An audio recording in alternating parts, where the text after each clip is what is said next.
Am I wrong for not letting my niece turn my home office into her bedroom? Hey everyone!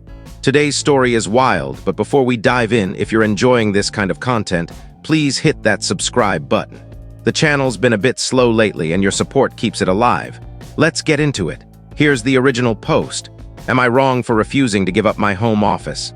I'm a 28-year-old guy, and I need some outside perspective because my family's making me feel like I'm the bad guy. A bit of background. I've been working as a freelance graphic designer and web developer for 5 years. 2 years ago, I bought my own place. A modest 3-bedroom house I worked hard to afford. One room is my bedroom, one's my home office, critical for my job, and the third is a guest room. My sister, Patricia, 30F, has an 8-year-old daughter, Emily. They've been living in a 2-bedroom apartment since Patricia's divorce 3 years ago. Recently, Patricia started saying Emily needs her own space because their apartment feels cramped. Here's where things get messy. Last week, Patricia, our mom Nancy, 56F, and Emily came over. While I was in the kitchen making coffee, I heard noises from my office. When I checked, Patricia was measuring the room with a tape measure, and Emily was spinning in my ergonomic chair, saying, "This will be my bedroom?" I asked what was happening, and Patricia casually announced that she'd solved her problem. Emily could use my office as her bedroom for weekend stays and half the holidays. Her logic: kids' needs trump adult hobbies. When I explained that my office isn't a hobby but my livelihood, my mom jumped in with, "Oh, Michael, freelancing isn't a real career. You just play on a computer all day. You could work anywhere." I stayed calm and said my office is set up for my job. Client video calls, dual monitors, drawing tablet, professional microphone for podcasts, and soundproofing because neighbors complained about noise before I installed it. My mom brushed it off. "You can work at the kitchen table like everyone else who works from home." She added, "When you have kids, you'll get it. Children come first. Patricia's a single mom doing her best, and you should support her instead of hoarding your little tech cave." I told them my office isn't negotiable, and if Patricia needs more space, she should look for a bigger place. That made me the villain. Patricia stormed out, accusing me of hating Emily, and my mom called me selfish. Since then, I've been bombarded with texts from relatives saying I'm putting work over family and being greedy. My aunt even implied I must not be making real money if I can't share my space. For the record, I adore Emily. I've watched her countless times, bought her gifts, and taken her to the park. But giving up my office would hurt my ability to earn a living. Am I being unreasonable here? Am I wrong for standing my ground? Edit. To clarify, Patricia isn't asking to move in. She wants Emily to have a second home at my place with her own room for weekends. Patricia would keep her apartment. Edit 2. Yes, there's a guest room, but Patricia says it has bad vibes and is too close to the street. My office, facing the backyard, apparently has better energy for a kid. Update 1. 3 weeks later, I wasn't expecting to update so soon, but things have spiraled, and I need to share what's happened. Thanks to everyone who commented on my original post. Your feedback helped me see I wasn't being unreasonable and gave me the strength to hold firm. Special shout out to those who pointed out the risks of having a child around expensive equipment. Here's the update. 2 days after my post, I came home from a client meeting to find Patricia's car in my driveway. Years ago, I'd given her a spare key for emergencies, a decision I now regret. Inside, I found Patricia and my mom in my office, rearranging my stuff. My second monitor was unplugged and on the floor. Patricia was taking apart my desk, and my mom was packing my reference books into boxes. I demanded to know what was going on, and Patricia, without looking up, said, "We're just reorganizing to make space for Emily's bed. Don't worry, we're careful with your gadgets." Gadgets. My $2,000 monitor was on the floor, and my drawing tablet was teetering on a pile of cables. I told them to stop and leave my office immediately. Patricia had the nerve to say, "Michael, don't be so dramatic. We're showing you how much space you're wasting. Move your desk to the corner and Emily's bed fits perfectly by the window." My mom added, "We've already told Emily she's getting her special room at Uncle Michael's. You don't want to disappoint a little girl, do you?" That's when I snapped, not yelling but firm. I told them they had no right to touch my equipment, they were trespassing, and they needed to leave. I also said I'd be changing my locks. Patricia burst into tears, accusing me of choosing money over family, saying she never thought her brother would be so cruel. My mom, glaring, said, "Your father would be ashamed of how you're treating your sister." For context, my dad passed away 5 years ago. He was the one who supported my freelancing and helped set up my first office. He'd have backed me here. I held my ground and they left, but not before Patricia said, "I pity you, Michael, living alone, obsessed with your job, pushing away your family." Emily was so excited about her space here, and now I have to tell her Uncle Michael doesn't care enough to share. After they left, I found they'd wrecked my cable management system, put my backup drives in a box labeled storage, and removed my acoustic panels, leaving wall holes. My desk chair was in the hall, replaced by a pink beanbag. A unicorn lamp sat on my desk with a note, "For Emily's new room, Aunt Nancy." It took 4 hours to fix everything, and I had to cancel a client call, costing me a $3,000 project. I changed my locks, installed security cameras, and sent Patricia and my mom a formal text saying they're not welcome in my home without permission, and further attempts to access my property would lead to legal action. The family fallout was intense. Relatives I haven't spoken to in years called me selfish, cold, and not a real man. The narrative is I'm a work-obsessed loner who values tech over kids, with some whispering I'm probably gay. I'm not that it matters. My cousin James, who's reasonable, called to hear my side and was shocked to learn Patricia had been telling everyone I have empty rooms and was just being spiteful. Financially, my mom, who used to send me clients through her local business connections, has cut me off. I'm getting odd looks at the coffee shop where I sometimes work, but I don't regret standing up for myself. My home is my sanctuary and workplace. I'm not obligated to ruin my career for Patricia's demands. I'm considering going low or no contact with them.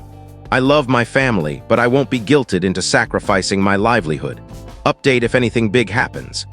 Update 2, 1 month later I wasn't sure about posting again because this has been exhausting, but many of you asked for updates, and I need to vent. It's been a month since I changed my locks and set boundaries. Here's what's happened. Week 1 post-lock change. The guilt trips ramped up. Patricia started a family group chat. I wasn't included, but James filled me in where she posted daily about how heartbroken Emily was. Apparently, Emily told her friends she'd have a room at my house, and now they're teasing her because it's not happening. I doubt 8-year-olds care about her uncle's guest room, but Patricia says I'm causing Emily's social pain. Week 2. My mom tried a new tactic. She called, acting like nothing happened, inviting me to Sunday dinner. I love cooking and missed my family, so I went. Big mistake. It was an ambush. Patricia, Emily, and 10 other relatives were there, along with a PowerPoint presentation. Seriously, Patricia's slides covered family unity. Sharing builds character. Stats on single men and loneliness. Emily's need for stability, and a floor plan of my house suggesting my office become her room. My setup moved to the garage, and the guest room turned into a playroom.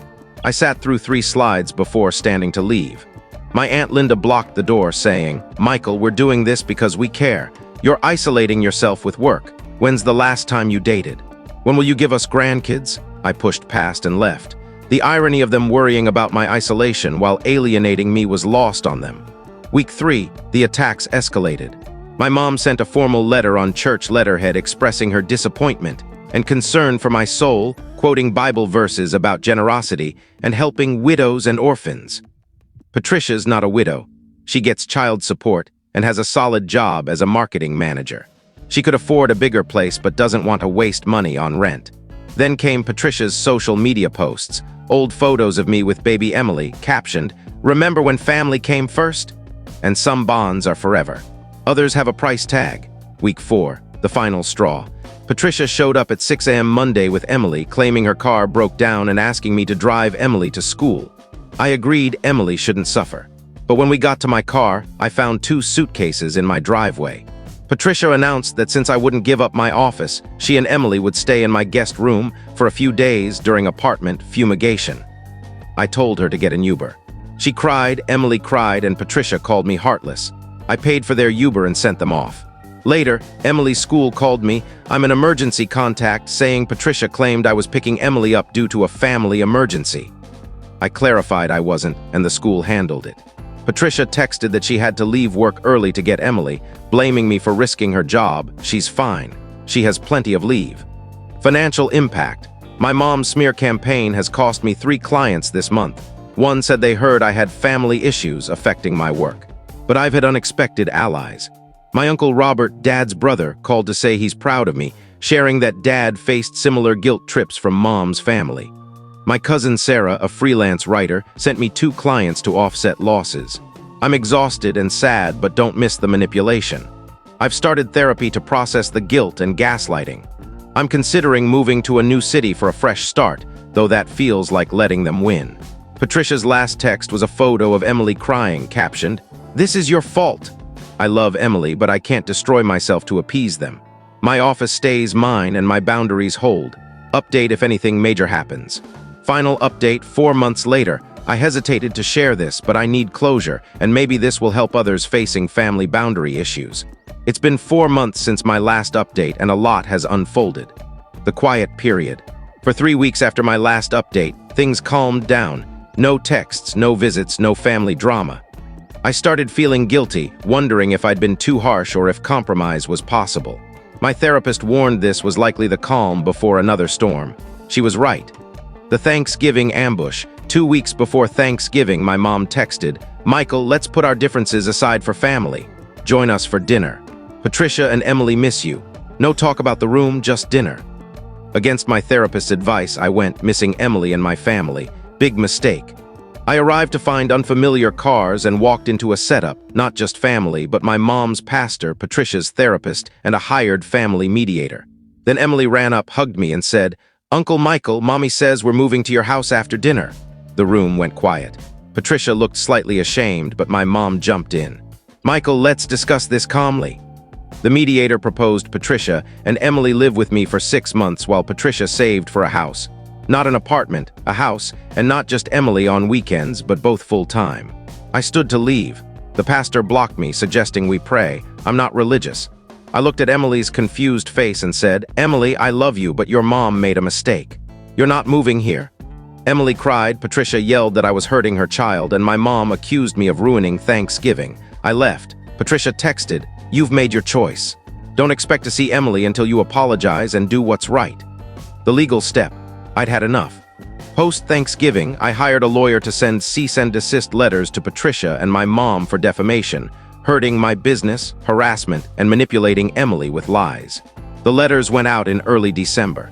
The family erupted, texts called me everything from betrayer to monster for involving lawyers. But then Patricia's ex-husband, David, contacted me. He'd seen Patricia's social media rants and was concerned. Over coffee, he revealed Patricia had told him for months I'd agreed to let them move in. She'd told Emily the same since September, given notice on her apartment lease, ending December 31, and told her landlord she was moving in with family. It was December 10. David was livid. Patricia's lies were destabilizing Emily. He filed for emergency custody, citing parental alienation and instability. Patricia called me, begging me to tell David it was a misunderstanding, claiming I'd offered and then backed out. I refused to lie. My mom called, admitting Patricia got carried away, but asking me to let them stay temporarily. I said no. The outcome, it's February now. Patricia found a smaller apartment. December rentals are tough and pricey and has Emily only on weekends while custody is resolved. David has temporary primary custody, prioritizing Emily's stability. My mom and I haven't spoken since her Christmas card praying for my soul. Most relatives side with Patricia, but a few quietly support me. Emily's in therapy to process the confusion. My business has bounced back. Losing my mom's referrals forced me to find new clients, and I'm earning more now. I'm in therapy, unpacking years of family manipulation. I've started dating, though it's early. I'm considering selling my house for a fresh start, not because they won, but because I want one. The twist, last week, Emily sent a letter in her 8-year-old handwriting. "Dear Uncle Michael, Daddy said I should say sorry. Mommy said we were moving to your house with a princess room. I was mad when you said no, but Daddy explained you didn't agree. I'm sorry Mommy lied. Can we still go to the park? Love, Emily," I cried. I wrote back saying I love her and will always be her uncle, and yes, we'll go to the park when she's ready. David's arranged supervised video calls, and Emily seems happier, settled, and likes her therapist and room at David's. Final thoughts. This was never about a room. It was about control, boundaries, and my family's refusal to see me as an independent adult. Would I change anything? Maybe set boundaries earlier, communicate clearer, but give up my office? No way.